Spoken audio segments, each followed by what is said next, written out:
Baik Mitra Lovers, Anda masih mendengarkan 104.9 Mitra FM Purwokerto, All Day, All Hits. Dan di hari Kamis ini Mitra Lovers, seperti yang sudah saya katakan tadi ya, sebelumnya di jam 4:30 sore, kita akan masuk di segmen Beranda Islami. Seperti biasa, Beranda Islami hadir setiap hari Kamis, jam 5:30 sampai dengan 5:30 sore. Sudah hadir di hadapan saya ada Pak Fuad. Assalamualaikum Pak Fuad. Waalaikumsalam warahmatullahi wabarakatuh. Gimana kabarnya hari ini Pak? Alhamdulillah sudah 10 hari ini, semangat masih. Masuk 10 hari nih Mitra Lovers di bulan Ramadan. Semoga puasanya lancar ya. Belum ada yang mokel kan ya? Saya baru tahu mokel itu artinya ini ya, medot ya. Medot Pak, betul. Aduh. Oke deh Mitra Lovers, di sore hari ini tema kita adalah tidurnya orang puasa. Nah, tadi saya juga sempet nih Pak Fuad ngeliat di sosial media ada salah satu mahasiswa yang nge-share gitu kan, lagi kuliah tapi online, tapi ternyata dia tidur. Oh gitu. Dan kameranya nyala. Aduh, ini orang puasa emang katanya tuh banyak ngantuknya nih Pak. Ini saya juga ngerasain bahkan setelah sahur tuh kadang tuh suka ngantuk banget. Biasanya juga kalau udah mulai siang-siang tuh udah mulai ngantuk banget Mitra Lovers. Tidurnya orang puasa, apakah sebenarnya tidurnya orang puasa katanya tuh ibadah nih Pak? Iya. Silakan Pak. Baik, bismillahirrahmanirrahim, Emily, mitra sekalian. Jadi memang tema ini berangkat dari pro dan kontra terkait dengan ungkapan bahwa tidurnya orang berpuasa itu adalah ibadah. Itu memang berangkat dari hadis ya, salah satunya ada beberapa versi, salah satunya yang saya baca ini, naumus shaimi ibadah wa sumtuhu tasbih wa du'a'uhu mustajab wa amaluhu mudha'af. Jadi tidurnya orang puasa itu ibadah, diamnya orang puasa itu tasbih, doanya mustajab, dan amalnya dilipat gandakan.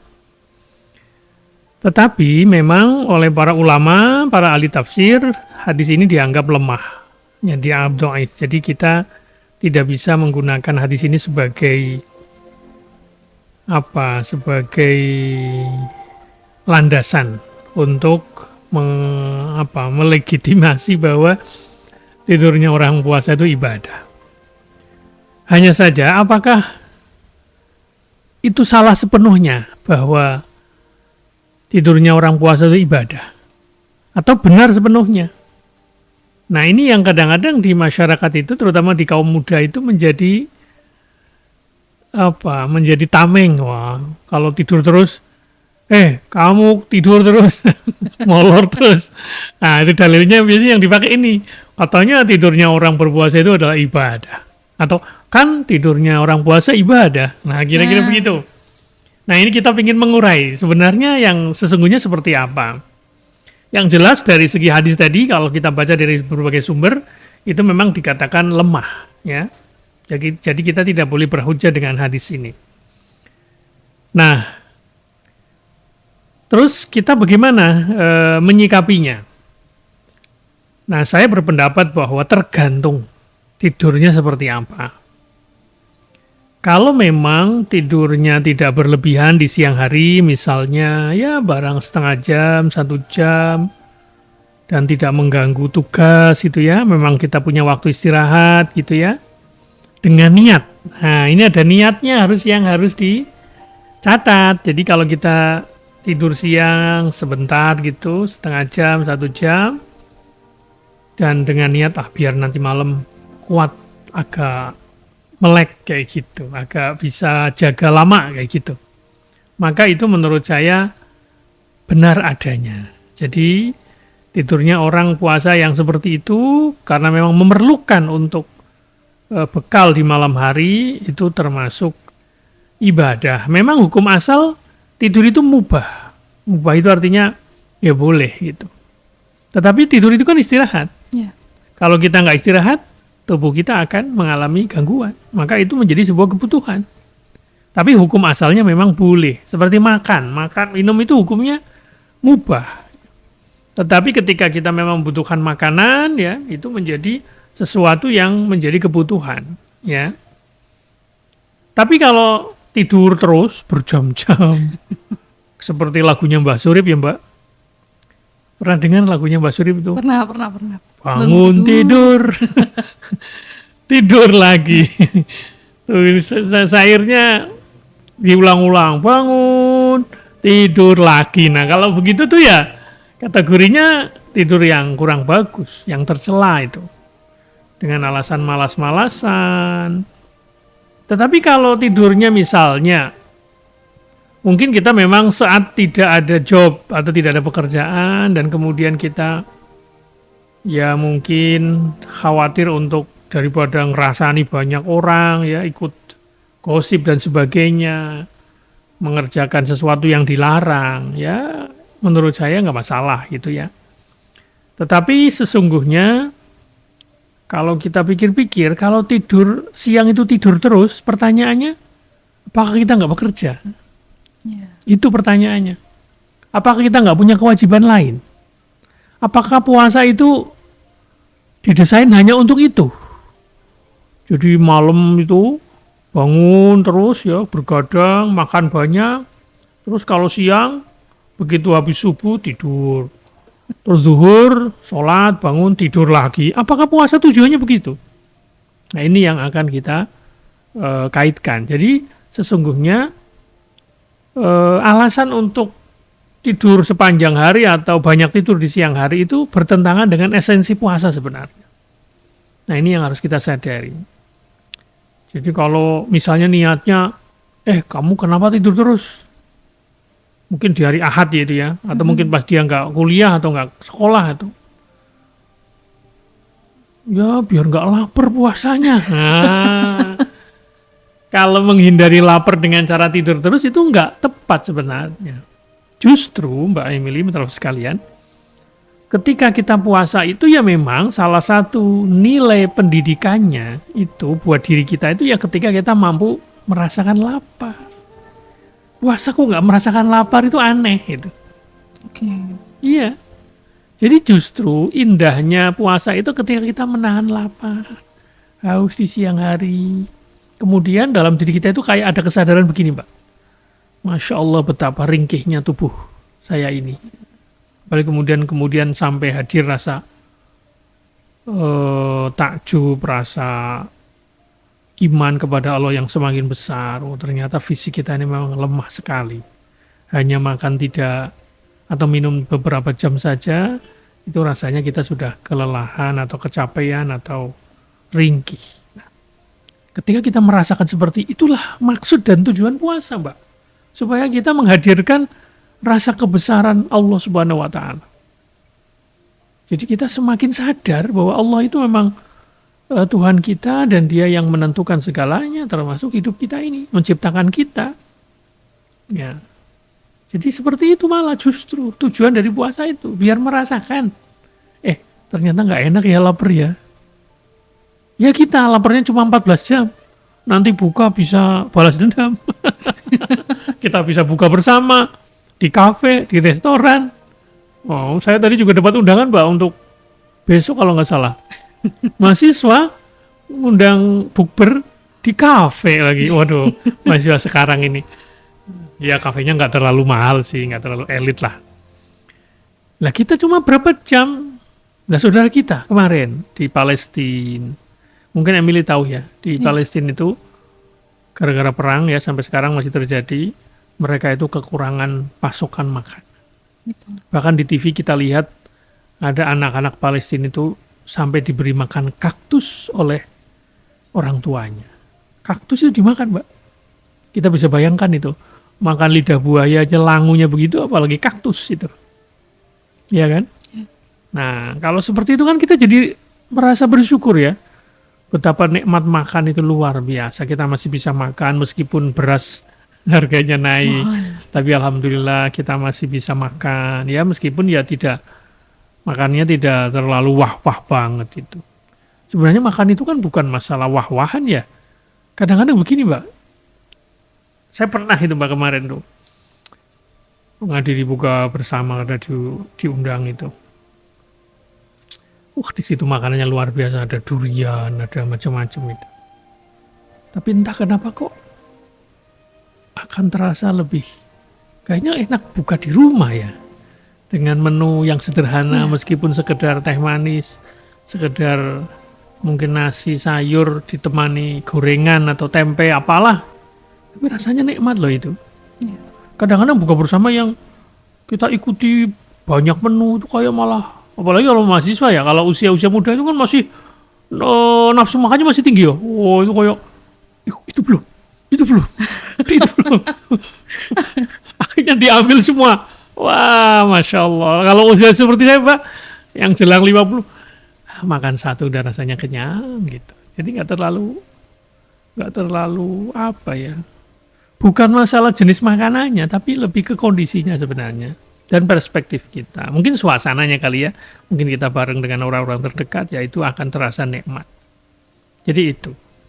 Terus, tidurnya orang yang puasa karena misalnya kelelahan, ya karena dia bekerja di malam hari. Bisa dibayangkan, Mbak, penjual-penjual yang malam hari lakunya, kan dia harus melek di malam itu. Nah, orang-orang seperti ini, satpam yang kerjanya shiftnya malam, ya tentu wajar kalau kemudian dia gunakan tidur di siang hari. Tapi itu kan pengecualian. Lah kalau kita masih kuliah, bekerjanya siang hari, kok mengikuti mazhab tidurnya orang berpuasa, ibadah dalam pengertian itu menjadi alasan kita banyak tidur, wah itu bisa merusak kehidupan kita itu. Jadi begitu. Jadi kalau tidurnya memang sekedarnya di siang hari untuk nanti biar malam tidak terlalu ngantuk gitu ya. Ya insya Allah nggak masalah, itu bagus. Ya memang ya ada nilai ibadah tergantung niat kita seperti itu. Tapi kalau tadi tidurnya karena males, kerjaan ditinggal gitu ya. Kenapa kamu pulang gak sih? Mau tidur.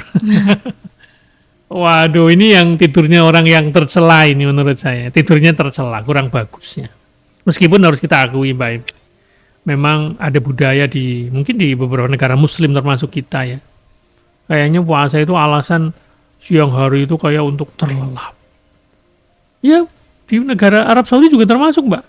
Kehidupannya di malam hari. Jadi siang itu kayak sepi. Pertanyaannya, apakah seperti itu tujuan puasa itu? Kalau menurut saya tidak. Oke lah, kita memang mengurangi volume kerja di siang hari, apalagi pekerjaan-pekerjaan yang sangat berat. Ya, kalau kita punya rewang, punya pembantu ya dikurangi ya, biar tidak terlalu terforsir ya karena puasa. Volume kerjanya dikurangi memang. Tapi bukan alasan kemudian siang hari, pagi sampai siang sampai sore itu tidak melakukan apapun, tidur saja. Karena tidur malam dengan tidur siang itu beda, Mbak. Yeah. Tidur malam itu nggak bisa tergantikan loh. Ini untuk umumnya orang ya. Kecuali kalau memang pekerjaan-pekerjaan yang memang terpaksa dia memang tidurnya siang gitu. Beda. Capek loh tidur terus. Betul. Lebih baik beraktivitas meskipun agak lapar-lapar. Bukan agak ya. Kalau sekarang tidak puncak-puncaknya. Tapi kan kita ngobrol kayak gini jadi lupa kan ya, Mbak? Iya, betul. Nah, itu kan sebenarnya soal konsentrasinya, soal fokus aja perhatiannya dialihkan. Iya kan? Betul. Nggak terasa kan? Tahu-tahu nanti maghrib. Begitulah sebenarnya puasa yang benar. Jadi jangan alasan karena tadi kemudian kita seperti Mbak Surip tadi itu ya. Lagunya maksud saya. Tidur, bangun, tidur lagi, bangun lagi. Nah, itu justru tidak merasakan indahnya puasa, yaitu harus merasakan kelaparan, kehausan di siang hari supaya batin kita itu terlebih halus rasanya. Istilahnya perasaannya lebih empati dengan mereka-mereka yang merasakan lapar sepanjang hari barangkali atau sepanjang malam atau bahkan sepanjang pekan, ada sepanjang bulan, sepanjang tahun dia makan mungkin sangat kurang sampai kemudian mengalami kekurangan gizi. Begitu Mbak pengantar dari saya, nanti kita lanjutkan kembali. Baik, Mitra Lovers, dia tema kita hari ini ya, yaitu tidurnya orang puasa. Jangan sampai Anda itu sengaja tidur, udahlah tidur aja biar nanti bangun-bangun udah buka puasa, udah maghrib. Hei, jangan dong ya. Malah yang ada kalau misalkan tidur selama bulan puasa atau bahkan di misalkan hari ini nih tidur dari pagi terus nanti bangun-bangun udah sore, terus ibadahnya di mana? Nah, loh. Oke, Mitra Lover, saya masih kasih kesempatan untuk Anda yang mau bergabung untuk bertanya secara langsung di 0813-2615-1049.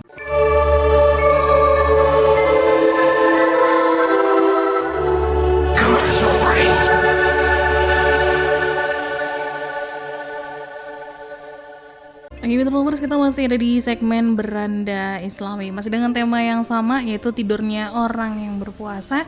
Tapi sebelum itu nih, Pak Fuad ada yang tanya, mungkin di luar tema. Iya, nggak apa-apa. Assalamualaikum, saya Alam dari Salam. Bogor, Pak Ustadz. Oh, ini pernah ini kayaknya. Dulu iya, pernah, iya. Gabung lewat streaming, mau Iya, tanya, kenapa wajib berwudu padahal sudah bersih dan wangi setelah mandi? Tapi ya juga loh Pak, kan kita udah mandi. Jadi begini, wudhu itu bukan hanya pendekatannya rasional seperti itu. Oke. Jadi memang betul bahwa mandi itu kan juga membersihkan, bahkan semua kan wajah masuk. Cuman kan itu tidak diniatkan dalam rangka ketika kita mau sholat. Jadi satu, karena memang itu diperintahkan oleh agama, kita disuruh mengambil wudhu ketika mau sholat. Tetapi ada rahasia sebenarnya wudhu itu. Rahasia yang perlu kita... Rahasia di sini bukan untuk rahasiaan bukan. Rahasia itu artinya ada hikmah di balik wudhu itu.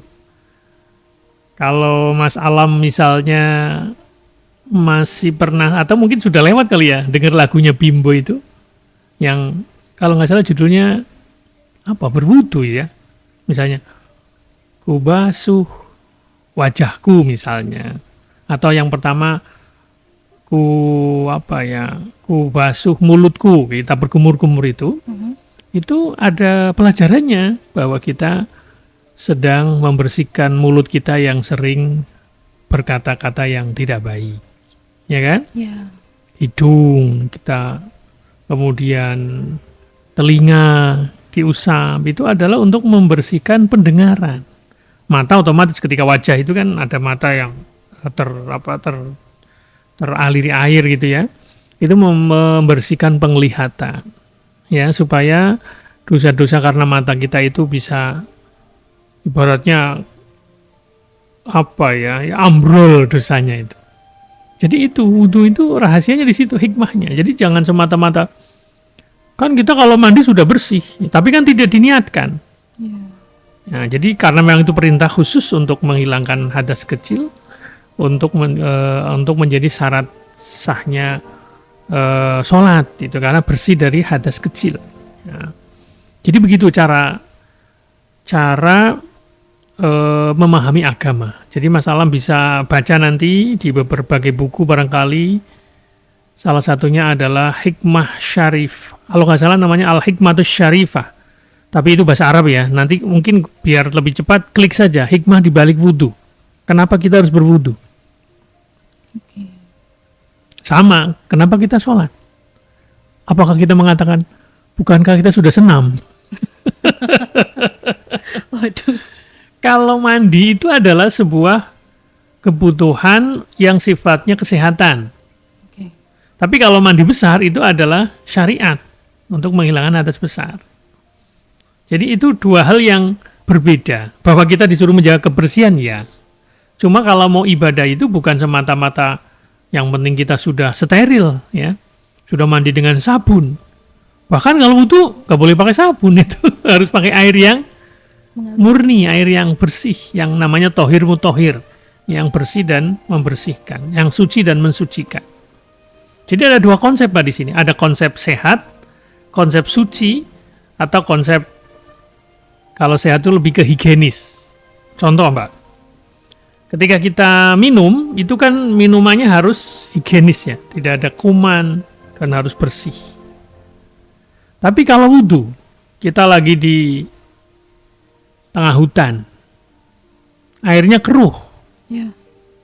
Apakah kita nggak boleh wudhu dengan air keruh? Boleh, karena memang wudhu itu niatnya adalah untuk mempersiapkan diri kita, mensucikan diri kita untuk menghadap Allah. Dan anggotanya kan anggota-anggota penting yang kelihatan kan. Sering juga ditanya, yang mohon maaf yang buang angin belakang kok yang diusap atau yang dibasuh muka ketika wudhu. Nah, Iya kan? Nah, ini kan pakai logika itu. Iya. Nah, tidak semata-mata seperti itu pendekatannya. Ingat, ketika kita berwudu itu kan kita mensucikan wajah. Wajah itu kan sebenarnya simbol dari tubuh kita yang ketika kita berhadapan dengan orang kelihatan kan. Nah, sama ketika menghadap Allah itu kan wajah kita kelihatan. Ya kan? Kita nggak boleh nutup wajah itu. Perempuan juga harus dibuka wajahnya itu. Itu artinya ada simbol yang kadang-kadang mungkin kita belum memahami. Jadi prinsipnya seperti itu Mas Alam. Jadi perintah wudhu itu tidak semata-mata kebersihan seperti kita mandi 2 kali sehari pakai sabun, tidak, tapi lebih ke tadi sebuah perintah syariat yang itu mengandung pelajaran kepada kita untuk mengkondisikan tubuh kita supaya siap untuk sholat dengan cara berwudhu. Karena dengan wudhu itu kita jadi ketika sholat itu nggak ngantuk karena sudah disiram air ya. Tapi standarnya berbeda dengan tuntutan kesehatan. Karena minimal itu artinya yang penting kelihatannya airnya tidak bercampur seperti air kopi, air teh gitu ya. Walaupun agak keruh, kalau itu memang alami dari tanah nggak apa-apa. Itu buat wudhunya di sungai seperti kita lagi di sebuah tempat yang memang kita nggak mungkin punya air yang bersih sekali ya. Itu tetap berwudhu itu. Nah, kira-kira seperti itu Mbak. Kecuali kalau memang misalnya kan tidak ada air. Nah, itu kita bisa tayamum. Dipikir-pikir tayamum itu sehatnya di mana itu? Iya nggak? Kalau kita menyentuhkan telapak tangan ke tempat yang berdebu. Yeah. Kalau perspektif kesehatan, ini banyak kuman loh. Yeah. Tapi disinilah ada hal-hal yang tidak bisa kita rasionalisasi sepenuhnya. Begitu Mbak. Baik, semoga terjawab sudah untuk Alam yang di Bogor sana ya. Terus gini nih Pak, tadi kan ngomongin soal tidur ya. Kayak misalkan saya lagi libur gitu nih Pak.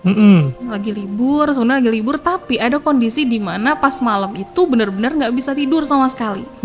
Bahkan sampai akhirnya sahur tapi abis itu saya harus masuk pagi, jam 6 pagi tuh langsung siaran gitu kan, nggak mungkin tidur juga. Jadi itu benar-benar nggak tidur sampai benar-benar selesai siaran itu di sekitar jam 10, jam setengah 11 siang. Terus? Nah pulang ke rumah, tidurlah tuh, bablas lah tuh. Sampai maghrib? Nggak sampai maghrib juga sih. Sampai mau asar. Oh mau asar. Iya, nah kalau kayak gini berarti gimana? Duhurnya lewat? Duhurnya lewat. Ya begitu bangun, duhurnya dikerjakan. Oh gitu. Boleh. Dan itu jangan jangan dibiasakan. Kalau sekali-kali boleh. Sekali-kali misalnya karena habis acara malam gitu ya, bangunnya kesiangan. Jam 6 baru bangun. Tapi jangan tiap hari. Kalau tiap hari itu namanya modus. Jadi yang penting seperti itu ya. Jadi kalau kita pernah suatu saat karena kondisi tubuh kita mengharuskan untuk tidur sepanjang hari dan itu tidak dalam kondisi kita bertugas atau memang kondisi sakit ya boleh nggak seperti itu.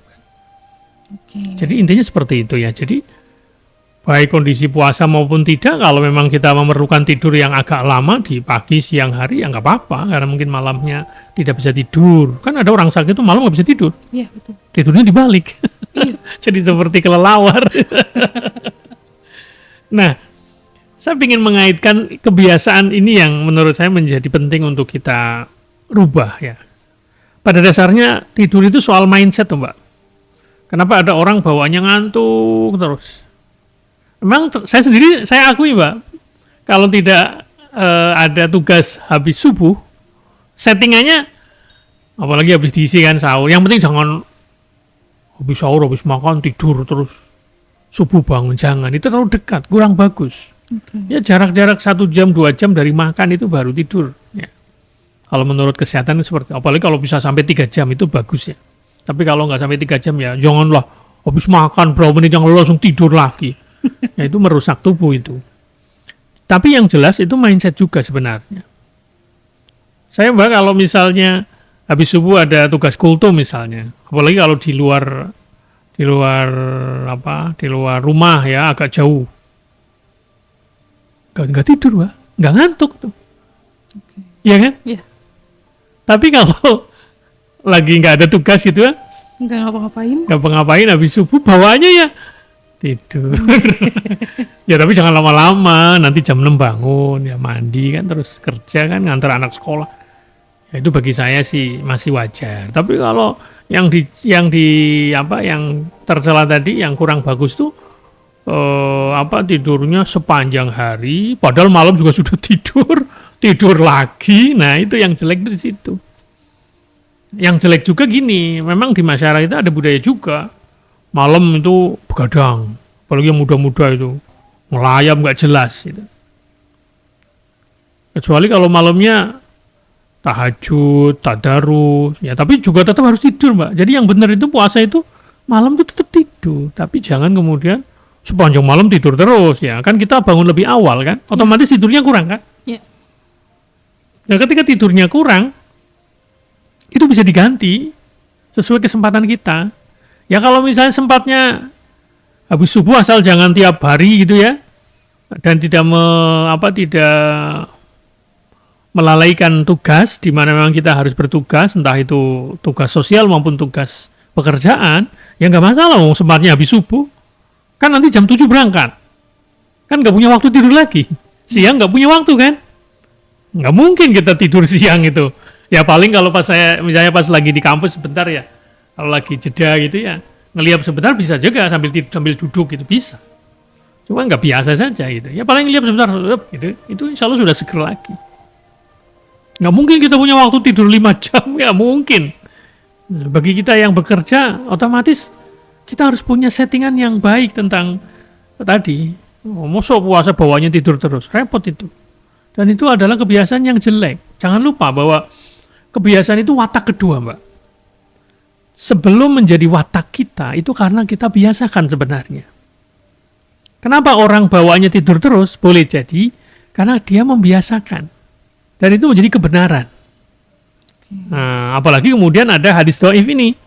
Tidurnya orang puasa ibadah. Itu menjadi legitimasi. Menjadi kambing hitam. Ketika ditegur misalnya anak muda ini biasanya itu. Puasa tidur terus. Kan ibadah. Nah, kira-kira begitu. Nah, begitu tuh menurut saya kurang bagus ya. Ya kita harus naik kelas kan kemarin tema kita pekan kemarin ya. Betul. Jangan kemudian membiasakan untuk tidur. Nah, oleh karena itu, teman-teman sekalian, memang kembali ke tadi bahwa ini soal kebiasaan yang harus kita rubah. Tentu memang berat ngerubahnya. Dilawan itu agak sulit kalau kita udah terlalu lama begitu. Mindsetnya dirubah dan kebiasaan juga dirubah. Insya Allah lama-lama nanti kita tidak memegangi bahwa pokoknya puasa itu tidur terus. Agama ini kan membangun kebiasaan pada diri kita. Kalau ada kebiasaan yang kurang bagus ya kita rubah sehingga kemudian kita punya kebiasaan yang lebih bagus. Termasuk masalah tidur tadi. Tidur itu soal kebiasaan juga. Maka kita harus rubah supaya sepanjang hari selama puasa itu tidak banyak-banyak tidurnya. Tidur ya seperlunya saja. Ya berapa menit, setengah jam bahkan atau setengah. Kalau memang maksimal 1 jam dan ada waktu dan kita tidak melalaikan tugas gak masalah. Dan itu waktunya jangan pas waktu sholat, misalnya menjelang zuhur, misalnya kita tidur jam 10 atau jam 11, dilalah nggak ada pekerjaan, daripada ngerasani orang, ya tidur. Yang lebih bagus tidak tidur, tidak ngerasani. Nah, tapi melakukan yang lain, apa gitulah. Kira-kira begitu, Mbak. Nanti kita lanjutkan kembali. baik Mitra Lover, sedia ya penjelasan lebih lanjut lagi mengenai tema kita pada hari ini, yaitu tidurnya orang puasa. Oke. Masih ada waktu untuk Anda yang mau bertanya, silakan di 081326151049 atau via online-nya di 621621. Jangan kemana-mana Mitra Lovers, karena kita akan kembali sesaat lagi.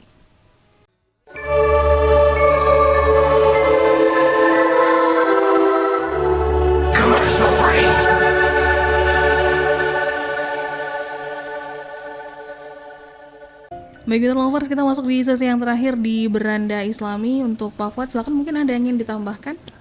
Baik, Mitra Lovers sekalian, Emily, jadi dipertegas kembali bahwa kita sebagai muslim jangan sampai mengkambing hitamkan puasa untuk kemudian kita bermalas-malasan, banyak tidur. Ini yang menurut saya perlu kita rubah ini, cara berpikirnya. Karena sesungguhnya agama kita ini sangat menekankan kita untuk berkarya, bekerja keras ya, bekerja cerdas ya.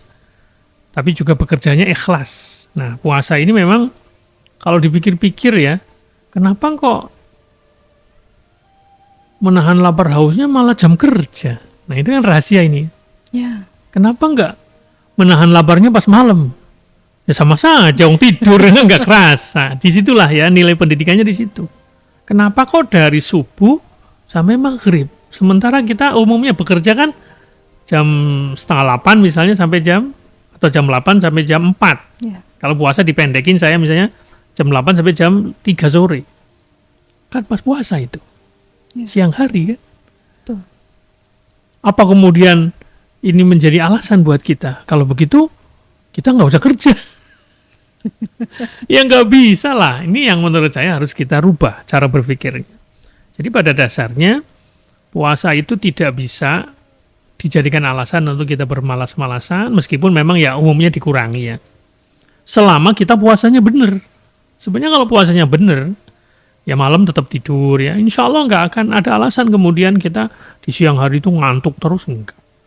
Lagi-lagi soal mindset, soal setting berpikir kita. Ya, kalau kita bisa menghayati ini, justru ketika kita puasa, tetap bekerja, tetap beraktivitas, itu malah jadi sehat itu menurut saya. Jadi apa intinya akan mendapatkan manfaat puasa yang luar biasa yang kadang-kadang mungkin kita belum rasakan ya. Sekarang belum mudeng. Tapi di belakangan nanti kita akan mudeng. Oh, ternyata puasa itu luar biasa. Artinya dengan puasa ini jangan kemudian kita tidak tidak produktif, bermalas-malesan. Kan banyak tidur jadi nggak produktif. Ya.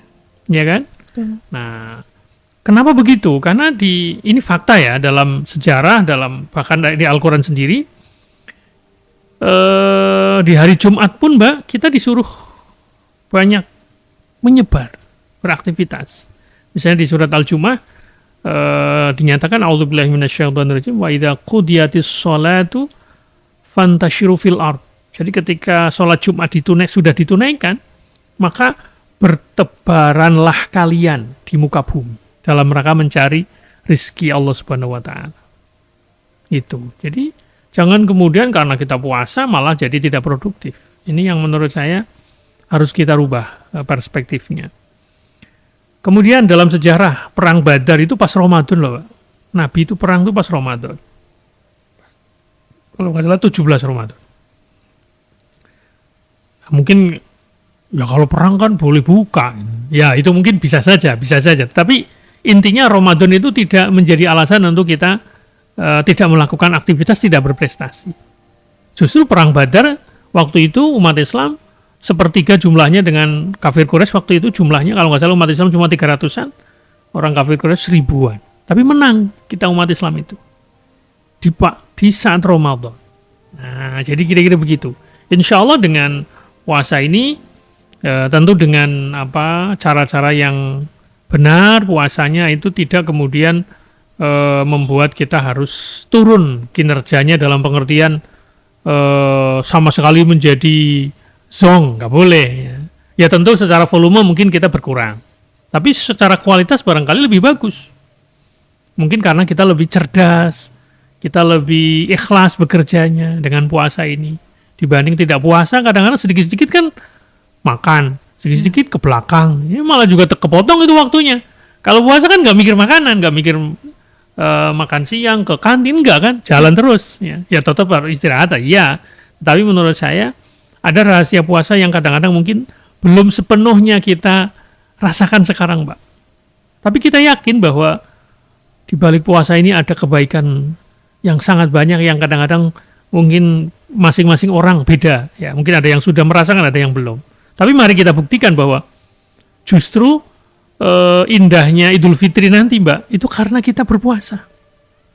Ya. Kan nggak mungkin kita langsung Idul Fitri, nggak ada puasa, nggak ada lapar-lapar dulu. Rasanya kayaknya hambar kan? Tahu-tahu Idul Fitri. Nggak bisa itu. Idul Fitri menjadi bermakna karena kita berlapar-lapar. Dan berlapar-lapar itu orang yang tidak tidur siang hari karena ngerasa lapar. Lalu terus nggak lapar tuh. Ya, kira-kira begitu, Mbak, penutup dari saya barangkali. Semoga bermanfaat. Wassalamualaikum warahmatullahi wabarakatuh. Waalaikumsalam warahmatullahi wabarakatuh. Baik mitra lovers, itu dia beranda Islam untuk hari ini ya, tidurnya orang puasa. Semoga ada banyak hal yang mungkin bisa kita pelajari pada hari ini. Dan jangan lupa untuk selalu dengarkan beranda Islami setiap hari Kamis di jam setengah 5 sampai dengan setengah 6 sore hanya di Mitra FM Purwokerto.